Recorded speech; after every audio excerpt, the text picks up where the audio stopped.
마지막 때에 일어날 일들에 대해서 예수님께서 사도 요한을 통해서 알려주셨습니다. 감추어졌던 이야기라는 의미에서 그것을 이제 폭로한다는 뜻에서 우리는 계시라고 말하고 있고요. 사도 요한을 통해서 주신 메시지이기 때문에 우리는 그 이름을 요한계시록이라고 읽고 있습니다. 사도 요한은 소아시아, 지금의 터키에 위치한 에베소라고 하는 도시에서 복음을 전하다가 체포가 됐습니다. 그 지중해에 있는 파트모스라고 하는 섬에 유배가 돼서 거기서 이제 많은 고생을 하고 있었습니다. 예수님께서 부활하시고 약 60년 정도가 흘렀을 때의 일입니다. 어느 주일 아침 유배지에 있던 요한이 주일 아침에 기도할 곳을 찾으러 산 비탈을 오르다가 동굴을 하나 발견을 하게 되고요. 그 동굴에 들어갔다가 그 동굴 안에서 부활하신 예수님을 만나는 경험을 하게 됩니다. 예수님께서는 요한에게 마지막 때에 일어날 일들을 보여주시고 알려주시고 들려주셨습니다. 그런데 그 마지막 때의 일들을 알려주시기 바로 전에 먼저 소아시아에 있는 7교회에 편지를 보내라고 명령을 내리십니다. 당시 소아시아는 기독교가 엄청난 박해를 받고 있었습니다. 권력자들 때문이겠고 세상 향락 때문이었습니다. 큰 시험이 두 가지라고 보는데, 하나는 로마 황제를 숭배하도록 하는 강요가 있었습니다. 로마 황제를 숭배하지 않으면 체포가 되거나 죽임을 당하거나 불이익을 당했던 시절입니다. 동시에 또 하나 우리 교인들을, 성도들을 괴롭혔던 것은 황금만능주의에 대한 향락 문화였습니다. 그러니까 돈이 있으니까 또 전쟁을 해서 이제 남을 노예로 잡아오면서 많은 것들을 소유하게 되니까 이제 여유 있는 사람들이 세상을 즐기기를 시작을 했는데, 지금 우리가 상상하는 이상의 향락이 그 당시에 있었습니다. 자, 이런 모습에 그리스도인들이 넘어가는 거죠. 강압에, 압력에 굴복하기도 하고, 아니면 세상 향락에 눈이 돌아가서 발걸음을 그쪽으로 디딛게도 됩니다. 그러면서 이제 믿음을 떠나게 됐습니다. 자, 이 모습을 뻔히 보시는 예수님께서 이제 요한에게 편지를 보내라고 말씀하시고 편지의 내용을 쭉 불러주십니다. 잘한 것에 대해서는 칭찬하셨고요, 잘못한 것에 대해서는 야단을 치시는 예수님이십니다. 요한계시록에 등장하는 7교회에 보내는 편지를 읽을 때마다 마음에 와 닿는 충격은 그겁니다. 만약에 하나님께서 오늘 우리에게 편지를 보내시면 뭐라고 쓰실까? 우리 은천교회에 편지를 보내신다면, 우리 은천교회 성도들한테 편지를 보내신다면 잘한다가 많을까, 못한다가 더 많을까? 수고했다고 하는 말씀이 더 많을까? 아니면은 좀 섭섭하다 그지? 라고 하는 말씀이 더 강할까? 아니면 좀 더 심하게 얘기하면 이 나쁜 놈아 하고 야단을 치실까라는 생각을 하면서 종종 마음이 불편할 때가 있습니다. 자, 이 빌라델비아 교회는 6번째 교회였는데요. 놀랍게도 빌라델비아 교회는 질책이 없어요. 다른 교회는 대부분 칭찬도 있고 질책도 있고 질책이 강한 데 비해서 이 빌라델비아 교회는 책망이 없습니다. 그냥 처음부터 잘했다, 수고했다, 잘했다, 수고했다. 내가 이렇게 채워줄게, 내가 이렇게 회복하게 해줄게, 끝까지 잘해야 돼, 힘내, 내가 도와줄게. 이게 말씀의 내용입니다. 오늘 그 말씀을 살펴보려고 하는데요. 먼저 8절 말씀입니다. 우리 8절 말씀 보면 이렇게 얘기하셨어요. 우리 다 같이 읽어보겠습니다. 볼지어다 내가 내 앞에 열린 문을 두었으되 능히 닫을 사람이 없으리라. 내가 내 행위를 아노니 내가 작은 능력을 가지고서도 내 말을 지키며 내 이름을 배반하지 아니하였도다. 거기 작은 능력이라고 하는 표현이 아주 뭉클합니다. 빌라델비아 교인들은 작은 능력밖에 없었습니다. 보잘것이 없는 거예요. 작은 능력이라고 하는 말은 말 그대로 내세울 만한 가치도 없는 것입니다. 실제로 그랬습니다. 다른 몇몇 교회들은 부자가 많았고 교인들 중에도 부자가 많이 있었습니다. 산업이 많이 발달한 지역도 있었고 공장도 있었고요, 천연 자원도 있었고요, 교통의 요지였고요. 그러다 보니까 부자들이 많이 있는 사대라든지 라오디게아 같은 교회는 부자들이 많이 있었습니다. 거기에 비한다면 이 빌라델비아 교회는 아무것도 없었습니다. 교통도 불편했고 천연 자원도 없었고 그리고 특별하게 내세울 만한 산업 자원도 없었습니다. 그러다 보니까는 모든 분들이 배우지도 못했고 가난했습니다. 이게 작은 능력이에요. 작은 능력밖에 없는데, 작은 능력밖에 없음에도 불구하고, 그런데도 불구하고 빌라델비아 교회는 잘했다는 거예요. 뭘 잘했습니까? 내 말, 하나님의 말씀을 지켰고, 그리고 주님의 이름을 배반하지 않았다라고 이야기하고 있습니다. 부자 교회, 부자 사람, 부자들은 세상에 금방 넘어졌던 것이 사실입니다. 가진 것이 많으니까 잃어버릴 것에 대해서 좀 걱정이 더 많았을 수도 있고요.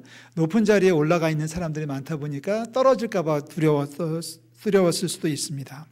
그런데 빌라델비아 교인들은 당당했습니다. 작은 능력이지만 그 작은 능력을 가지고 믿음을 지켰다라고 얘기하고 있습니다. 작은 능력임에도 불구하고 믿음을 지킨 빌라델비아 교인들을 주님께서 칭찬하시죠. 여러분 9절 마지막에 보시면은 내가 사랑하는 줄을 너희로 알게 하겠다라고 말씀을 하셨습니다. 그리고 10절에 가서 보면은 내가 너희를 지켜서 시험의 때를 면하게 하겠다라고 말씀하고 있습니다. 이런 말씀을 하시는 거예요. 좀 쉬운 말로 풀이해 보면 이런 겁니다. 빌라델비아 성도들이여, 내가 당신들을 사랑합니다. 당신들은 그 어려운 중에서도 믿음을 잘 지켰습니다. 별로 가진 것도 없으면서도 그래도 나를 포기하지 않았습니다. 배반하지 않았습니다. 당신들이 나를 버리지 않았으니 나도 당신들을 지켜서 시험의 때를 면하게 해주겠습니다. 말씀합니다. 축복합니다. 우리도 빌라델비아 교회처럼 주의 말씀을, 칭찬의 말씀을 듣는 우리 교회가 되기를 주의 이름으로 축원합니다. 빌라델비아 성도들이 들었던 칭찬을 여러분도 다 들을 수 있기를 주의 이름으로 축복합니다. 사실 빌라델비아 교회 성도들이 겪었던 시험의 때는 우리들과는 조금 차이가 있습니다. 당시에는 교회 갔다 오다가 걸리면은 칼을 맞았습니다. 교회 앞에 군인들이 칼 들고 지키고 있다가 교회 오는 사람들을 잡아가지고 감옥에 보냈고 요한 같은 사람은 유배지로 보냈습니다. 지금 우리들은 교회 간다는 이유 때문에 칼을 겨누는 사람은 없습니다. 그런데 더 힘듭니다. 차라리 칼 겨누는 사람이 있으면 맞서 싸울 것 같습니다. 그런데 이게 보이지도 않는 놈하고 싸우려니까 더 힘듭니다. 지난주에는 오시고 오늘 못 오시고, 지난주에는 못 오셨는데 오늘 오신 분도 있고, 다 코로나 때문입니다. 지금 전쟁의 소식이 끊어지지 않고 있고요. 남북관계는 악화일로를 치닫고 있습니다. 코로나19 오미크론으로 이어지는 팬데믹 상황이 우리 모두를 불안하게 하고 있습니다. 의료진들의 피로감은 상상 이상이라고 하고요. 자영업자들의 고통은 말로 표현할 수가 없다는 말을 수도 없이 듣고 있습니다. 남의 말만은 아닌 것 같습니다. 저는 목사가 된 지 올해가 곧 33년인데 지금까지 교회에 있으면서 이렇게 어려웠던 시절은 처음 겪고 있습니다. 차라리 IMF 때보다 더 힘든 것 같아요. 그때는 IMF 때는 그래도 모여라, 기도하자, 기도하고 힘내자, 예배합시다 뭐 이렇게 강조하면서 우리 성도들을 인도했었는데, 선교했었는데 요즘은 거꾸로 얘기합니다. 제가 교회 오지 마세요. 절대 오면 안 돼요. 교회 오면 큰일 나요. 교회 오는 분들한테 무슨 검사하듯이 체온 재고 있고 이름 적고 있고 이게 무슨 꼴인지 모르겠어요. 너무 어렵습니다. 그럼에도 불구하고 우리가 빌라델비아 교회를 살펴보는 이유는 우리의 소망인 거죠. 빌라델비아 교회 성도들이 작은 능력을 가지고도 환난의 때를 이겨낸 것처럼 우리도 비록 능력은 없을지라도 작을지라도 이 시험의 때를 이기게 될 줄로 믿습니다. 저는 목사로서 늘 기도하고 있습니다. 하나님, 힘든 세상을 이길 수 있도록 도와주시옵소서라고 기도합니다. 능력이 없어요, 주님. 가진 것도 없고 어떻게 살아야 될지 지혜도 부족하지만 주님, 우리 성도들을 축복하여 주시옵소서. 아무리 어려워도 능력이 없어도 주의 말씀을 놓지 않게 하시고 주님을 배반하지 않도록 축복하여 주시옵소서. 새벽마다 기도하는 내용입니다. 우리 성도들 빌라델비아 교회를 배울 수 있기를 주의 이름으로 축복합니다. 자, 우리 11절 말씀을 좀 읽어보겠습니다. 11절 다 같이 읽습니다. 내가 속히 오리니 내가 가진 것을 굳게 잡아 아무도 내 면류관을 빼앗지 못하게 하라. 할렐루야. 자, 빌라델비아 교회가 승부가 끝난 게 아니에요. 지금 시험의 때를 통과하고 있지만, 시험의 때를 잘 통과해 왔지만 여전히 통과해야 될 시험의 때가 남아있다라고 지금 예수님은 지적을 하고 있는 겁니다. 그래서 말씀하시기를 너희들이 굳게 잡고 있어라. 내가 가지고 있는 것을 받아 가지고 있는 것을 굳게 잡아서 놓치지 말아라. 그래야만 면류관을 받을 수 있을 것이다 라고 말씀을 하고 있습니다. 우리 마음 단단히 잡수시고요, 힘든 세상을 더 믿음으로 이겨내는 우리 성도들 되시기를 주의 이름으로 축원합니다. 따라 하시겠어요? 내가 가진 것을 굳게 잡으라. 우리가 가진 것을 비록 작지만 그래도 그래서 굳게 잡고 있으면, 이미 가지고 있는 믿음을 굳게 잡고 있으면은 그 믿음에 의지해서 세상을 이기게 될 줄로 믿습니다. 여러분 굳게 잡고 계십니까? 많은 분들이 넋놓고 살다가 때를 놓치고 기회를 놓치는 경우를 너무 많이 봅니다. 그냥 맥이 풀려 있는 분들을 너무 많이 보고요. 우리 주님 말씀하셨잖아요. 깨어있어 시험에 들지 않게 기도하라고 하셨는데 기도의 줄이 끊어졌고요, 말씀이 끊어졌고요, 또 열심도 사라졌고요. 그냥 세상에 홀려가지고 그냥 어떻게 살아가는지도 모르게 하루하루를 보내는 분들이 있습니다. 이 시간 주의 이름으로 권면합니다.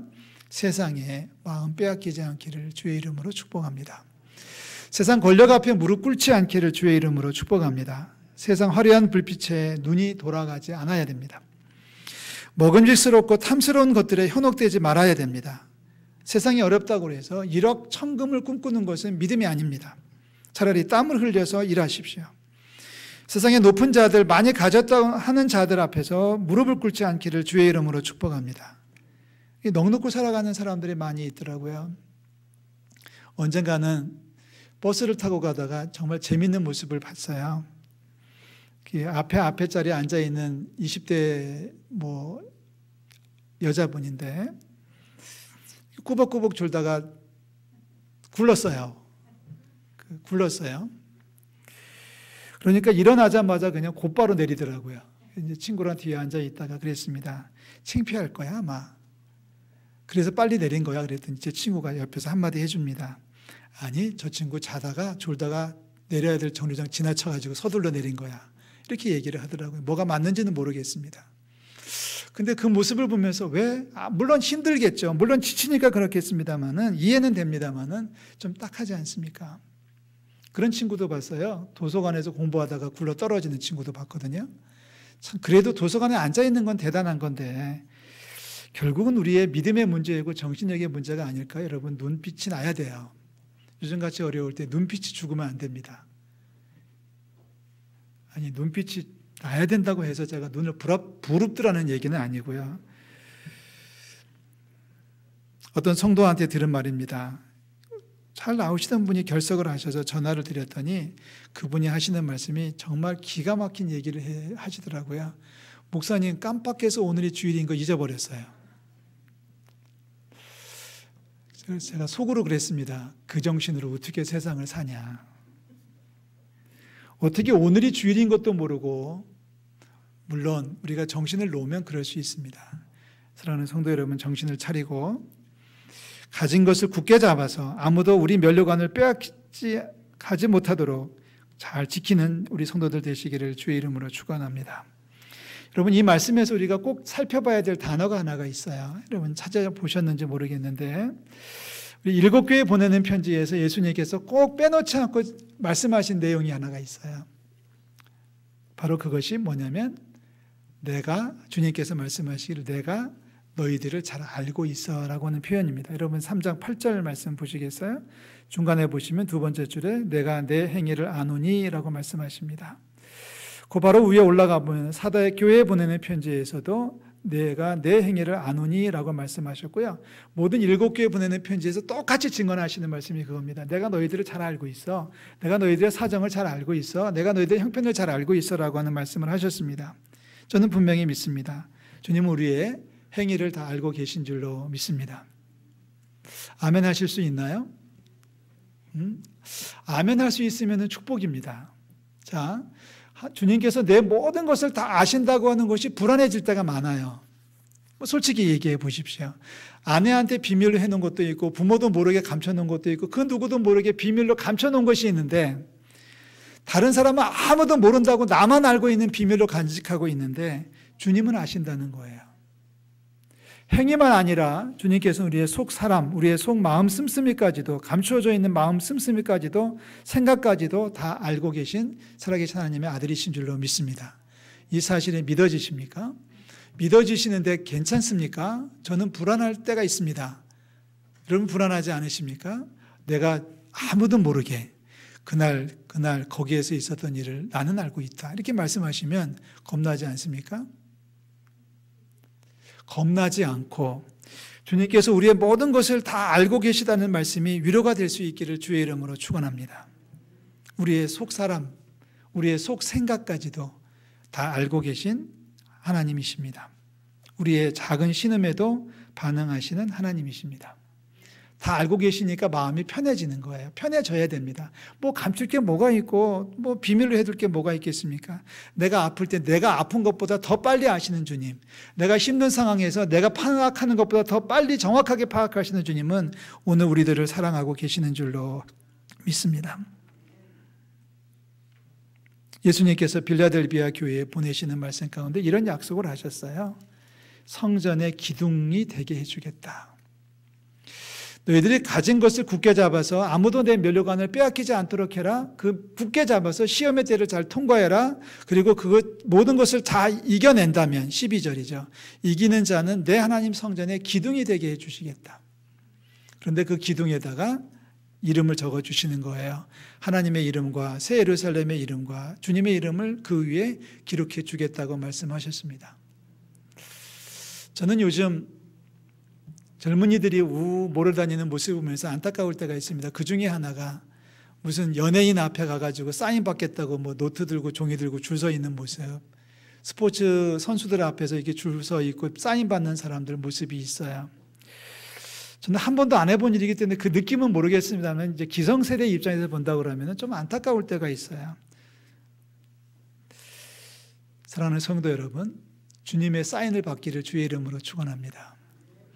자, 지금 주님께서 뭐라고 말씀하시냐면 이기는 자, 작은 능력이지만 그 작은 능력이라도 가지고서 버티고 이기고 마지막까지 시험의 때를 통과한다면 내가 너희들을 성전의 기둥 삼아 주겠고 그리고 성전 기둥에다가 이름을 새겨준다는 거예요. 우리 젊은이들의 표현을 그대로 인용하면 주님께서 사인을 해주신다는 거예요. 사도 바울이 갈라디아에 보낸 편지 마지막 6장에서 이렇게 얘기합니다. 너희들 나 괴롭히지 마. 너희들 나한테 함부로 하지 마. 너희들 나한테 대들면 안 돼. 까불지 마. 왠 줄 알아? 나는 내 몸에 예수님이 사인을 해주셨거든. 예수의 흔적을 가졌노라. 그 말은 예수님께서 당신의 몸에, 바울의 몸에 사인을 해주셨다는 거예요. 여러분, 세상에 높은 사람들, 인기 많다는 사람들의 사인 받는 것을 만족하지 마십시오. 우리 주님께서 우리의 육신에 우리를 기둥으로 삼아주시고 하나님의 이름을, 성전의 이름을, 예수님의 이름을 기록해 주실 줄로 믿습니다. 저는 그거 받고 싶어요. 뭐 높은 사람들 누구 그 사람들 이름 받고 싶지 않습니다. 또 받지도 않았습니다. 그러나 제 몸에 주님의 흔적이 남아있는 줄로 믿습니다. 우리의 소망입니다. 가지고 있는 것 능력 별로 없지만 그래도 그 능력 가지고서 잘 이겨내보자. 잘 이겨내서 면류관 빼앗기지 말자. 마지막에 승리하자. 그렇다면 주님께서 우리를 성전의 기둥으로 삼아주신다고 했고 그 성전 기둥에다가 너는 내 거야. 내가 너를 책임질게라는 의미에서 당신의 이름을 새겨주신다라고 약속해 주셨습니다. 믿음 안에서 선포하고 축복합니다. 사랑하는 성도 여러분, 주님의 이름을 여러분의 육신에 새기는 놀라운 축복이 있기를 주의 이름으로 축원합니다. 사도 베드로가 베드로전서 5장에서 쓰는 메시지가 있죠. 지금 우는 사자가 두루다니면서 삼킬자를 찾고 있어요. 정신 차리세요. 긴장하셔야 돼요. 라고 말합니다. 여러분, 사자는요, 배가 고프지 않을 때는 사냥하지 않아요. 그래서 사자가 드르렁드르렁 낮잠을 즐기고 있을 땐 바로 그 옆에서 얼룩말이에 풀 뜯어먹고 놀고 있습니다. 사슴이 놀고 있습니다. 뭐라고 생각하는 줄 아세요? 저 사자 지금 배가 불러. 나 안 잡아먹어. 걱정하지 마. 이리 와 놀자 하고서 거기서 놀고 있는 거예요. 그래서 지금 사도 베드로가 경각심을 주는 거죠. 느끼고 있는 거죠. 위기상황을 느끼고 있으면서 아니야. 지금 사자가 울고 있어. 운다는 얘기는 뭐냐면은 배가 고파지기 시작해서 뭔가를 사냥감을 찾기 시작했던 그 울음입니다. 사자가 뭐 슬퍼서 눈물을 쭉쭉 흐리는 게 아니라 우는 사자라는 뜻은 뭐냐면은 바로 사자가 먹잇감을 찾아서 슬슬 움직이고 있다라고 하는 이야기거든요. 지금 때가 그렇습니다. 그럼 정신을 차리고 깨어 있어 감사와 기도가 넘쳐나시기를 주의 이름으로 축원합니다. 우리를 현혹하는 것들이 많이 있어요.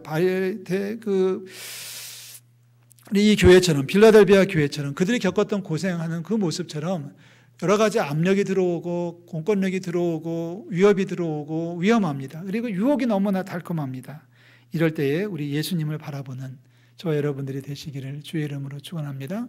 다시 한번 축복합니다. 여러분, 돈 많고 세상 높은 사람 앞에 무릎 꿇지 않기를 주의 이름으로 축복합니다. 우리를 편하게 만들고 우리를 신나게 만드는 세상 향락에 마음 빼앗기지 않기를 주의 이름으로 축원합니다. 대신해서 우리 믿음의 주여 또 온전케 하시는 이인 예수님을 바라보십시오. 지금 세상은 우는 사자가 두루다니고 있다고 할지라도 주님께서 우리를 보호해 주실 줄로 믿습니다. 마지막 때에 승리의 기쁨을 나누면서 주님을 찬양하는 놀라운 역사가 있기를 주의 이름으로 축복합니다. 기도하겠습니다. 하나님 아버지, 은혜와 사랑을 감사를 드립니다. 세상이 너무 어렵습니다. 하나님 아버지, 우는 사자가 삼킬 자를 찾아 두루다니고 있는 그러한 위기 상황에 저희들은 빠져 있습니다.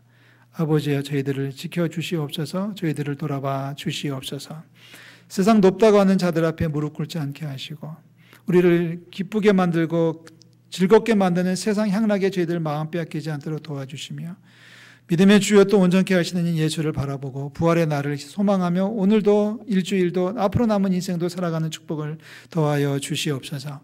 비록 우리의 능력은 작은 것이지만 하나님, 그래도 이 작은 능력 가지고 주의 말씀을 붙들게 하시고 주님의 이름을 찬양하게 도와주시며 인내의 말씀을 지킴에 주님의 사랑 가운데 면류관을 받는 저희들 될 수 있도록 인도하여 주시옵소서. 우리가 이길 때, 마지막 승리의 나팔을 불어 제낄 때에 하나님, 우리가 성전의 기둥이 되고 거기에 주의 이름이 기록될 줄로 믿습니다. 하나님, 이제 한 주간을 출발합니다. 우리를 새롭게 하시고 온전케 하시고 하늘의 영광을 더하여 주시옵소서. 예수 그리스도의 이름으로 기원하옵나이다. 아멘.